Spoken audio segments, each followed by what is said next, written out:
If you're wondering if you're the person in charge, you're probably not the person in charge, right? If you're going, no. The person in charge is going to be the one who either has the vision or has the answers or probably both.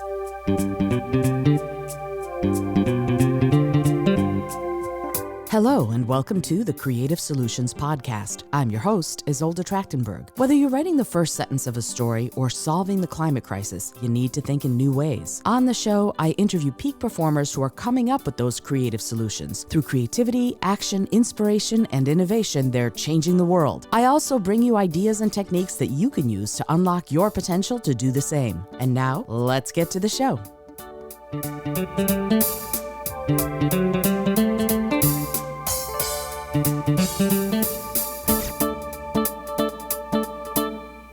Hello and welcome to the Creative Solutions Podcast. I'm your host, Izolda Trachtenberg. Thank you so much for being here. Today's episode is going to be sort of the first of a two-parter. This first part is all about the preparation, the lead up to a book release event, because that's what I'm doing right now. And the second part will be sort of a breakdown post the book release event. And so the book release event that I'm going to be talking about is Creative Earthlings Media's book release of In a New York Minute, which is a microfiction anthology from the Vegan Writers of New York City. And as the person who is the founder of Creative Earthlings Media, I am doing the work to get everything together and ready for the book release event. Now, the book release is happening on February 21st from 6:30 to 8:30 p.m. at the Organic Grill in the West Village in New York City. Why is that important? Well, it's important because this is a book release for a vegan group who are writers.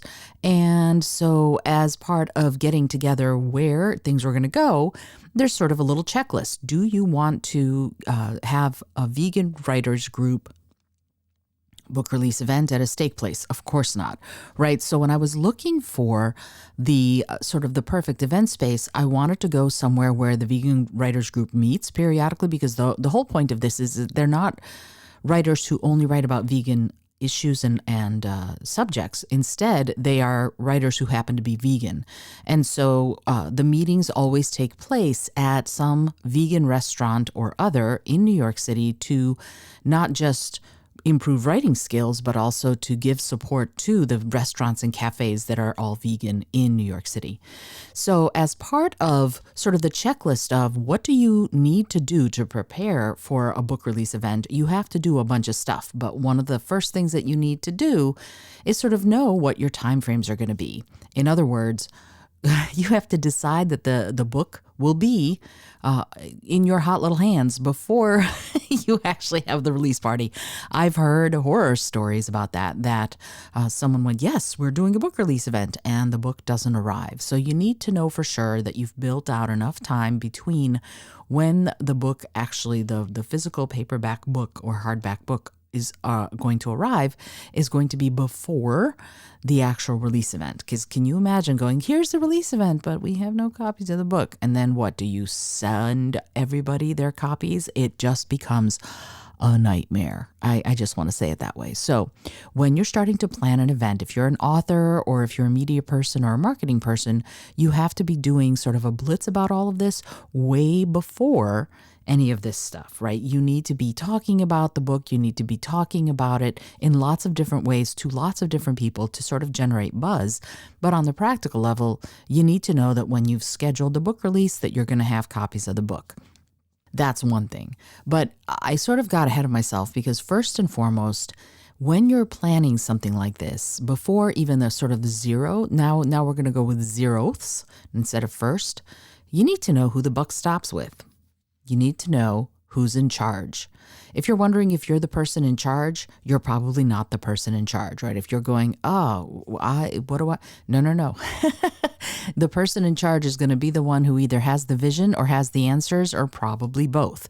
So be aware of that if you are in a situation where you're going, I don't know what to do, you need to know who the person in charge is. But if you realize that you need to have the vision and the mission in your head and planned out and ready to delegate and direct, if you have a team of people working with you, then you're the person in charge. And that is so important to know when there are so many moving parts, like a book release event. Okay, so you're going to need to know who's in charge. You're going to need to know you're going to have the books. And it goes without saying that you're going to need a kick-ass cover and a great editor, right? You're going to need to have someone who's edited it professionally as much as possible. Now, how do I put this? Full disclosure, I do edit books for people. I do line editing and copy editing. And if someone comes to me and says it's already been edited professionally and all I want is for you to format the book and maybe do the book release or maybe do the book cover or something like that, then, by gum, I can do that.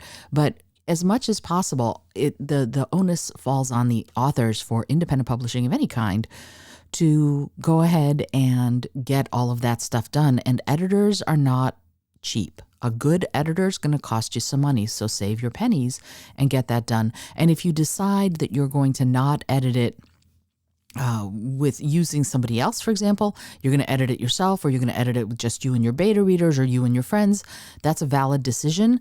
Just know that you want to make sure that you have this done and set as much as possible, as professional as possible, because if it's not, then you're going to be facing an uphill battle. I mean, let's face it, most books that are put out by anybody who releases a book, unless it's one of the major publishers, they don't make money, right? I'm being as honest as I can. Most books sell maybe a few hundred copies and that's it. So if your book hits and it's doing great and it's selling really well, that's terrific, but let's call it what it is. And especially since we are living in the land of Amazon, if Amazon likes your book, if a lot of people buy it on the first day, and if the release really hits, if you will, they will raise it in the algorithm, more people will see it, more people will buy it, and you can end up being an Amazon best-selling author. And I know people who've done it and they turn themselves inside out to do that. I'm going to give you free this, and I'm going to do a half an hour webinar, and I'm going to come to your house and record your outgoing voicemail message for people so on your phone, so that so that you'll support my book and you'll give me a review and da-da-da-da. And reviews are absolutely crucial on Amazon, but I'm not even talking about that. I'm talking about the physical book release event. So you need to still have that kick-ass cover, and you need to have great editing and good copy and all of that. And then you need to make the book release a fun event, right? You need to figure out for yourself what is going to be fun for the people who would come to your book release event. Now, the Vegan Writers of New York City, since there are 10, I believe, collaborators, basically, yes, I've asked them to invite everybody they know to come and be part of the event. But also, what would vegans want? Well, vegans would want vegan food. So we're having it at a vegan restaurant. Vegans would want something possibly vegan related. So we're having a raffle, for example, and the raffle is all vegan related prizes except one, right? So the Organic Grill, our hosts have graciously decided that they are going to offer up two, not one, but two $50 gift certificates to the raffle. And there are going to be vegan inspired and animal rights inspired shirts and keychains and postcards and things like that. And for me personally, I'm going to be giving away a copy of each of my books, or raffling off a copy of each of my books, and also an astrological birth chart. So that's a little out of left field, but again, it's still fun, right? So it's important to look at this as a way of going, okay, what kind of fun things can I think of? I thought for this, it would be really fun to have vegan-inspired prizes for a raffle, and then to make it go even a little bit further, I'm not keeping the money for this. All the money we raise for the raffle is going to go to two very deserving animal welfare organizations. One is the Red Robin Song Animal Sanctuary, and the other one is Wild Tomorrow, which is an organization that is doing wildlife preservation in Africa. So you can see how this is a way of enticing a bunch of vegans to come and be part of this and participate in the raffle, and perhaps even buy a few copies of In a New York Minute. So there's that. Then you're going to want to invite everyone you know who might be interested in coming to this event. And don't be a pest, but definitely make sure that you repeat the invitation a few times. And one of the things that I've done on social media is I have created assets that invite people to the event. And then also I've created like Instagram posts and TikTok and Twitter and Facebook and things like that. That's not just inviting them to the event, but also this is the raffle prize you could get. This is a raffle prize you could get. This is a raffle prize you could get. So anybody who's like, oh, I love the organic grill, I definitely want to be in the running for that. And the psychology behind that is if they come to the book release, they could win this $50 gift card. And to make things a little bit more sort of positive for the book release event itself, you have to be present to win the actual prize, right? You have to be there. You can't buy a raffle ticket in advance or leave before we do the drawing. You have to be there to win the prize. Okay, so that's the invitation part. Then write press releases. You're going to need to write press releases, and really the way to do press releases now is, yes, you need the immediate, hey, who, what, when, where stuff, right? How, why, all of that the journalists want, but also you need the why. What's in it for the people who might come? That's such an important part of press releases nowadays. So it's not just about the give me the facts and only the facts. Add in the little hook that will go, okay, this is the other thing you need to know. And it is important because people, especially in New York City, don't go unless it's going to be fun or they're going to get to meet cool people or it's something they believe in or about. That's when they come out, right? That's when they're going to show up. They're not going to go, oh, I'm just going to show up just because. Every once in a while, the person who's doing the inviting is compelling enough that people will show up. But mostly they want to know that they're going to go and have a good time and know that there's going to be something that they can believe in or stand behind and get behind in order for this to become something that's important to them. Okay. As I said, then create assets for Instagram, TikTok, etc., and make them native. So you can't put an Instagram reel into TikTok. TikTok algorithm doesn't like that. It'll turn it away. And also remember, when you're creating a TikTok, put the captions on, because the algorithm actually looks at all the words that are written on the video and title your video and have great hashtags and all of that. That's for another time. I'm not going to go into all of that right now. Okay. Then as far as the venue itself, as I said, you want to choose a venue that wants to work with you, right? The Organic Grill, the owners are phenomenal people and the food is great, and they're centrally located. They're right by the subway. They've supported the writers group before, and Vlad and Olga are just terrific. So we are so thrilled that we're getting to host the party there.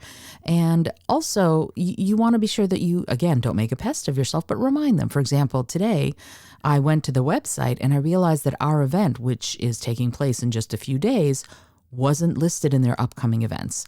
And so I just went, oh, hey, there's something you need from me. And there's a psychology at work here too. It's not about nothing is their fault. It's not their fault. It's up to me to go, okay, did I chat with them about that? Because I didn't know that they had an upcoming events portion of their website, but now I do. And the next time I host an event there, I'm going to make sure that I talk to them about that beforehand. But do you see what I mean? Like, I then had to go, okay, so is there anything you need from me to make sure that that event is up, so that somebody who's going to their website to see what are the upcoming events in the next couple of weeks will see that event is there. So there are lots of touch points, right? There's me going, hey, this event is happening.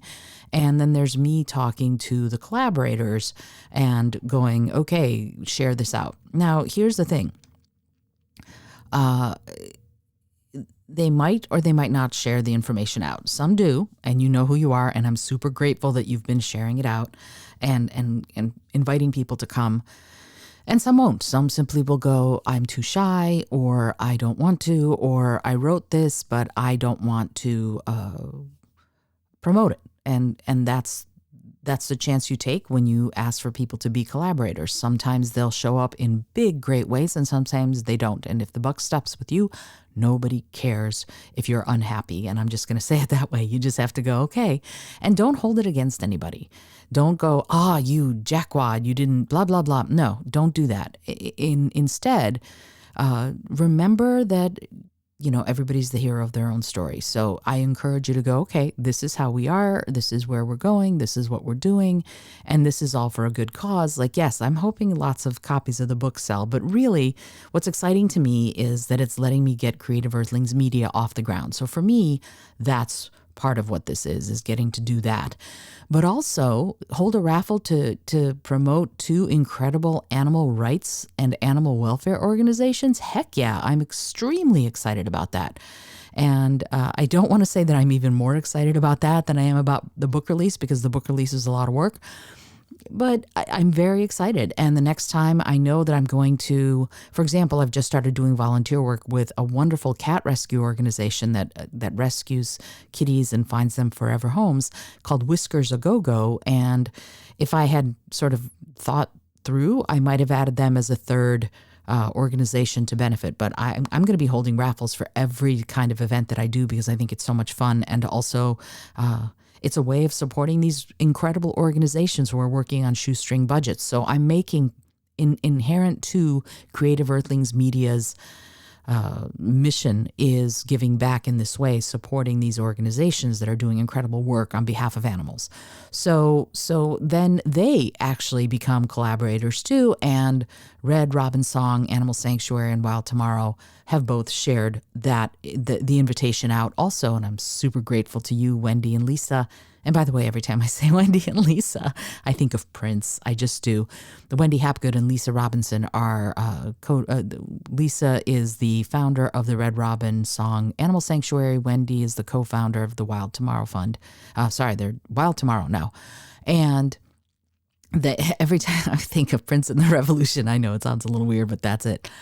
So yeah, I'm super grateful to them for participating and for sharing this out so that other people know who are on their lists, right? That's something else that's important is I only have, let's say, 5,000, maybe 6,000 direct people on my social. I have more people who are listening to this podcast. And if you're in the New York City area and you're listening to this show, please come to the book release party.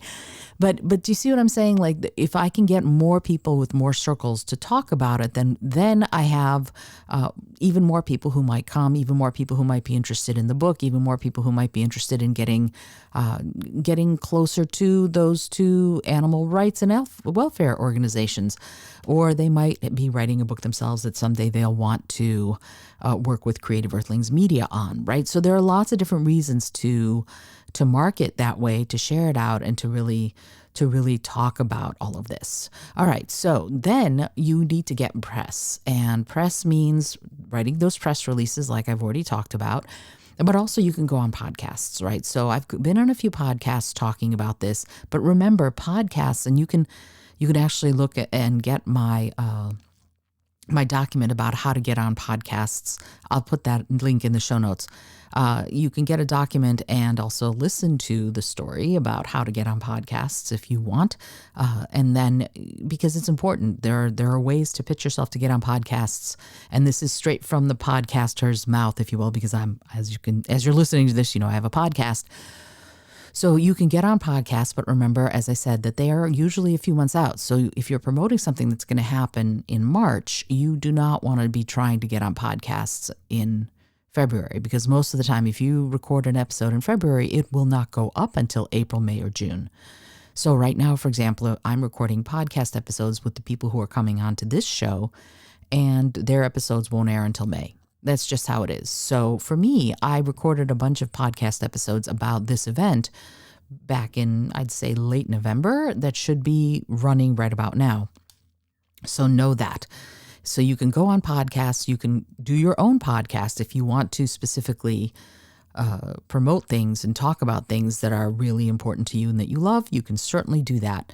And a little plug for myself, Creative Earthlings Media can help you start your own podcast. If you want to do, just set me up and I'm ready to go, great. But if you want a little bit more of a sort of a premiere service that will help you with your cover art and your editing and how to ask good questions and how to set everything up and how to get going so that your podcast shines, we can do that too. So you can contact me and you can do that with the link in the show notes because, I can help you with that. All right, let's move on. Try not to be a bother, but tell everybody, And then there are things that you need to know about the day of. You need to remind, for example, in this case, I need to remind my collaborators to bring Sharpies for autographs because people want autographs. If they're going to buy things, they're going to want autographs of those things, of the people who put those things out. So let's talk about the day of. First of all, you need to have books, right? If you're putting out a book, you need to have copies of the books. Do not forget them. You need to have business cards, your business cards. And I print mine on recycled paper and all that, but you still need to have them. And every organization and company who's helping you, for example, for the raffle, I have Red Tail Moon Designs, which is a vegan oriented and inspired clothing line, is donating a shirt to the raffle. Red Robin Song Animal Sanctuary is going to be donating diffuser cups. There's going to be, of course, Organic Grill, which is the host, but they're also doing the gift certificates. There are lots of different people who are donating things. MN John, who's an amazing artist and a postcard artist, and she's donated 10 animal, mostly cat and dog inspired and chicken inspired postcards, art cards that you can win. So there are lots of potentials there. And I will have everybody's business cards who's there's going to be like a little place setting, if you will, at every table of everybody's business card who is coming to the book release to collaborate with Creative Earthlings Media. Sorry, my brain went for a second. Okay. You need to really honor the people who are helping you as much as possible. The organizations and companies that have decided to participate in this book release and in this raffle and help these causes are fabulous. And I'm so grateful to them that they have done that because it allows me to have a more fun event. It allows all of us to help these organizations, these charities that could really use the help. But it also allows me to build and maintain relationships with all of these different companies. And that's so important because all of this is about relationships. If you don't have good relationships with the people who are helping you, you won't do it for long. Let's just call it that way. So build, honor, and maintain those relationships. Remember to bring the raffle tickets, the actual raffle tickets, so that people can buy a raffle ticket, fill out their name, drop it in the hat, and then when you hold the raffle, they will have the physical raffle tickets are important. You need to bring the Square or whatever you're using to take credit cards, or print out the Venmo QR code and the PayPal QR code, for example, so that you have those easily accessible for if somebody wants to buy a book. You need to bring a hat to hold the raffle tickets. You need to bring Sharpies. You need to bring your helper. In my case, it's my husband. My husband, Rich, is very, very kind and helps me with that sort of stuff all the time. And he's so good about it, and I really appreciate it because it gives me the opportunity to not be the only one who has to have everything done. He, for example, is going to be probably the person who does the raffle ticket selling as people walk in and maybe walk around the restaurant at a little bit of time to make sure everybody who has the desire for raffle tickets has those raffle tickets. You're going to want also a table for if there's room, if the restaurant has room or doesn't have room, then you're going to want to make sure that you bring a little table that has all the stuff on it. And another thing, sound system, that's something I totally forgot. The Organic Grill has their own sound system. Otherwise, you have to bring one. Now, I have sound systems because I'm a musician, but it's important to remember that is something that you need. You need a boom stand, a microphone, a sound system, and someplace to plug it in so that when you speak, people will hear you so you don't have to shout. All of this stuff is stuff that you need to bring. A tablecloth, for example, poster, if you have it. All of this stuff has to come with you. You have to set it all up, so get there in plenty of time. If the book release starts at 6:30, I am going to want to be there by no later than 5:30 to make sure that I can put everything out, set it all up. Now, this is a pretty small event relative to some of the big events that the big five publishers do. They have, perhaps days of setup depending on who the author is. For this event, it's a pretty small venue, pretty intimate, pretty cozy, delicious food. And so there's no set pieces. There's no huge 7-foot tall version of the book cover, right? Although that would be super cool now that I think about it, because if I say so myself, the cover is awesome. So bear in mind that these are all the things that you need to have with you in order to be able to set everything up.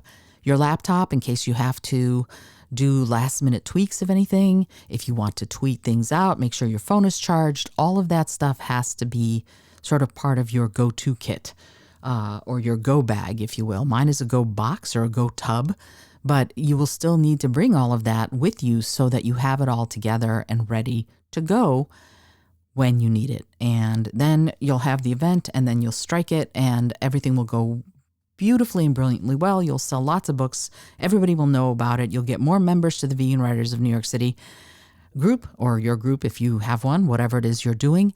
And that's actually something else. Something that has happened as a really lovely side effect is a whole bunch of people have found out about the Vegan Writers of New York City and have asked to join the group. So growing the group and helping other people who are writers in New York City flourish and blossom as writers and as people who are creating these works of art is one of my missions. Not just New York City. I'm happy to work with other people too, but this happens to be New York City focused. And I love the opportunity. I was just talking about this on TikTok earlier today.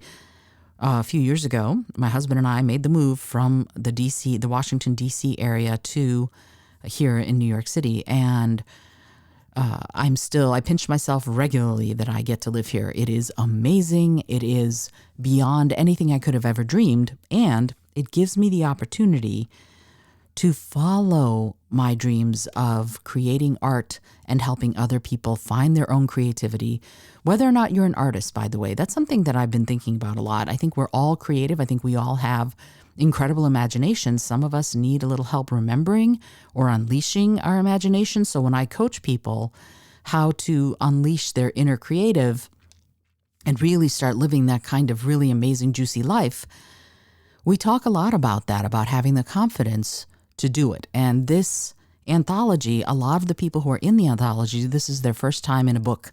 And a number of people have been like, you do not understand what it means to me to actually be in a printed book, to see my name in a book. And it makes me so happy that I was able to be a small part of that. So I'm hoping that if you hear this, actually, now that I'm thinking about it, this episode comes out after February 21st. It'll be out right after, so you'll hear this preparation for the next time, right? But seriously, hopefully it all went very well. You'll hear this afterwards, but I hope it went well. I'll let you know in the next episode. You're going to hear me talk about the sort of the breakdown after the event and see what happened and what has to happen next. All right, I hope you enjoyed today's episode. This is Izolda Trachtenberg for the Creative Solutions Podcast and for Creative Earthlings Media, telling you that I am thrilled to pieces to be and honored to be talking to/with you on these topics of creativity, writing, art, and how we can use them to save the world. Until next time, I remind you as always to be bold, be creative, and most of all, be kind.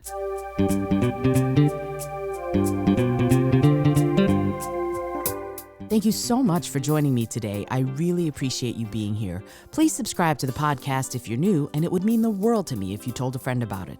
Today's episode was produced by Izolda Trachtenberg and is copyright 2023. As always, please remember this is for educational and entertainment purposes only. Past performance does not guarantee future results, although we can always hope. Until next time, keep living what you believe in.